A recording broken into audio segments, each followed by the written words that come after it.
5. juunil möödunud aastal avasime uksed väikse piduliku üritusega ja juba need varsti saab jälle hakata esimest sünnipäeva tähistama. Et kuidas läinud on? Et esimese 9 kuuga külastajaid on olnud kokku kuskil üle 2300, kui avamispäeva mitte arvestada. Et nüüd viimased 6 kuud nagu keskmiselt külastajaid kuus käib 280, natuke peale. Et selles mõttes ütleks, et läheb hästi, et eelmise aasta septembrist alustasime ka sellise turundustegevusega ja tundub, et inimesed, vähemalt mingi osa inimestest on meid hakanud nagu üles leidma.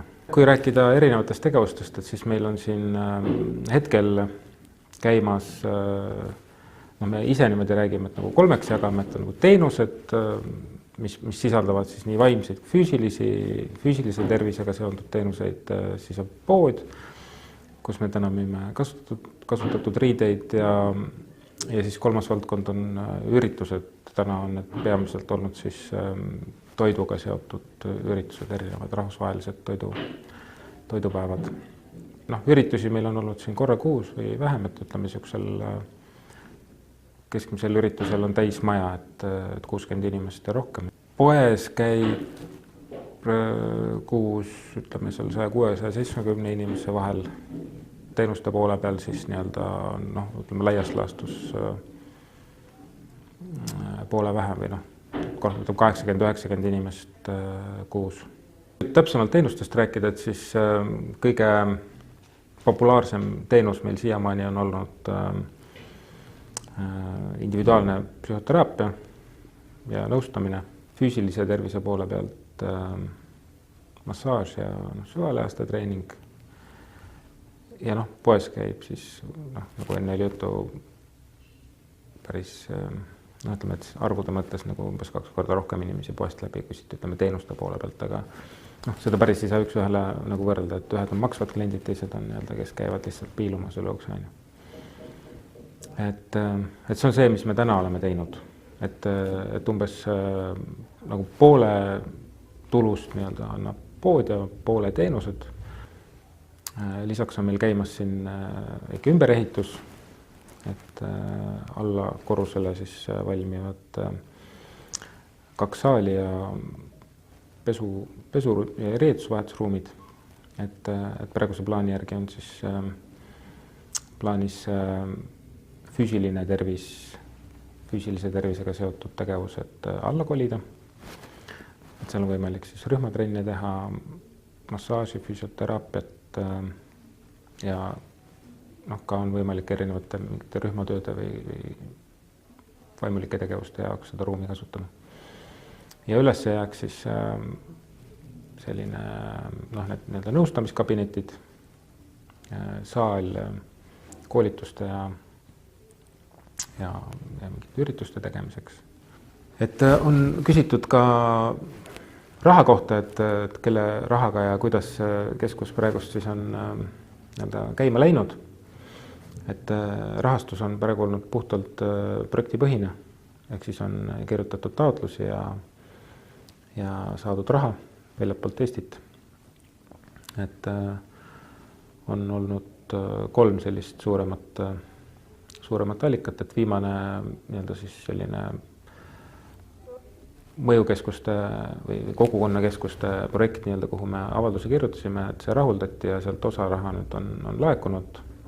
Suurem osa on veel tulemata, et selle rahaga me peame siis nüüd järgmised siin paar aastat toime tulema ja oma tulusid kasvatama.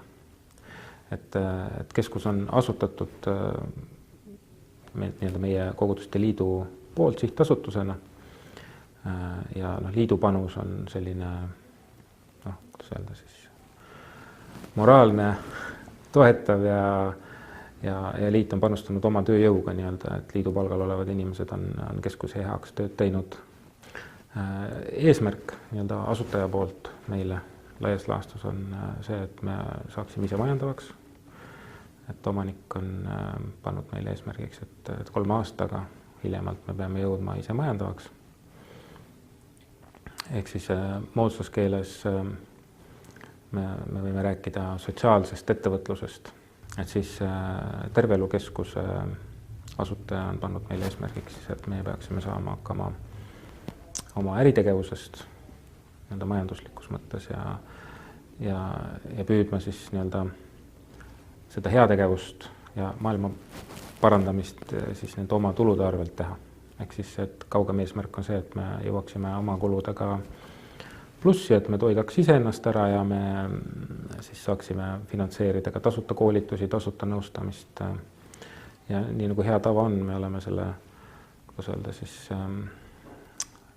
tasuta tegevustega nagu alustanud juba praegu, kuigi me veel ei ole ise majandavad, siis me juba teeme ka kogukonnas sellist nii-öelda tasuta koolitusi või nii-öelda visiiditasu eest nõustamist.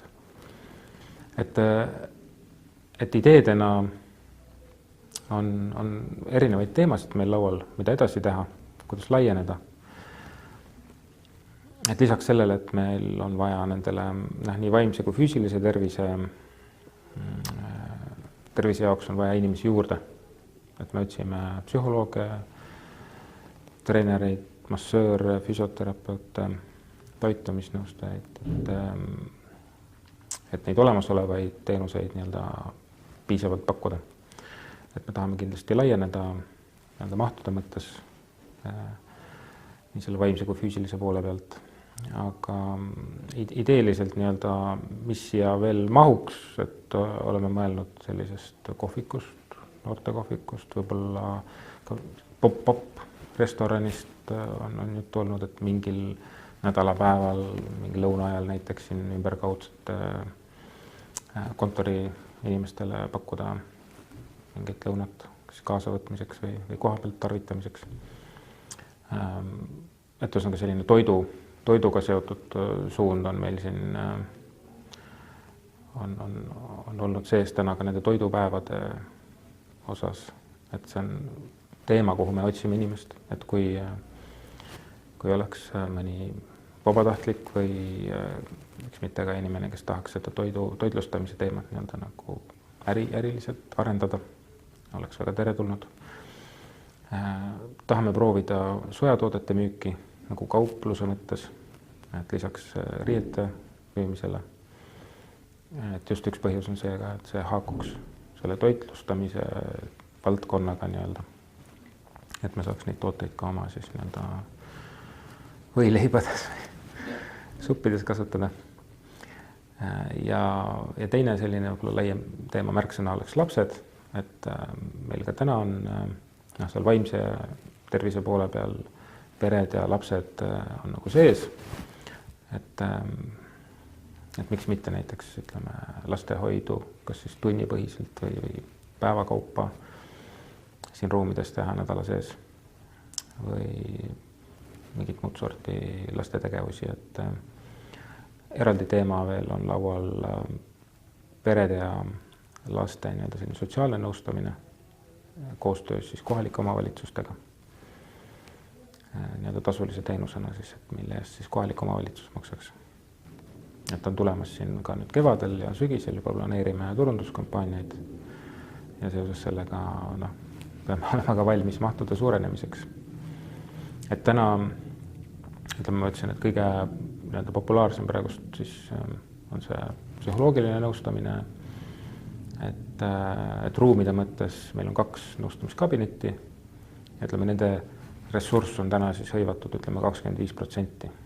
Et meil on 75% nagu mahust veel vaba, ja selleks, et seda katta nii-öelda, meil on vaja inimesi juurde. Füüsilise poole pealt oli täna nagu peamiseks takistuseks pesu- ja riietusvahetusruumide puudumine. Et kui meil nüüd aprilli lõpuks loodetavasti all valmivad need ruumid, et siis loodame seal ka mahtusid kasvatada. Et nagu öeldud oli, meil sünnipäev tuleb nüüd 5. juunil kell 6, kui ma õigesti mäletan, et olete kõik teretulnud. Ja kaugematest tulevikuplaanidest rääkida, siis me hetkel üritame hoida niimoodi jalad maas ja pea külmana, et see majanduslikult saada jalad alla. Aga kaugem unistus on ikkagi laieneda, et Tondi 26 praegu on üsna ruumide mõttes piiratud, et siin laieneda väga palju ei saa, kui me just tervet seda maja ära ei osta. Ja kas ongi vaja vähe laadressil nii palju teha, et minu unistus või visioon on laieneda, miks mitte Tallinnas laieneda ja üle Eesti laieneda. Et meil elu ei käi ainult Tallinnas ja Harjumaal, et meil võiks neid terve elukeskuse punkte ka muudes maakondades tekkida. Ja see annaks ka võimaluse kogudustega koostööd teha ja et täna näiteks tasuta koolituste osas meil eelmisel aastal oli koostöös siis Rakvere kogudusega tervise elustiili koolitus Rakveres ja siis praegu on käimas Viljandis. Ehk siis see on osa sellest tasuta kogukonna tegevusest, mis selles mõttes juba on koostöös kogudustega väljapoole Harjumaad liikunud. Et ühel hetkel võiks ju ka tasulised teenused järgi jõuda. Veel laienemise plaanidest, nii see toidu tegemine, lapsed, pered, erinevad teenused, vaimulik, füüsiline tervis, et meie töömudel on olnud praegu selline, et me otsime iga sellise tööharu peale, tahaks saada juhi.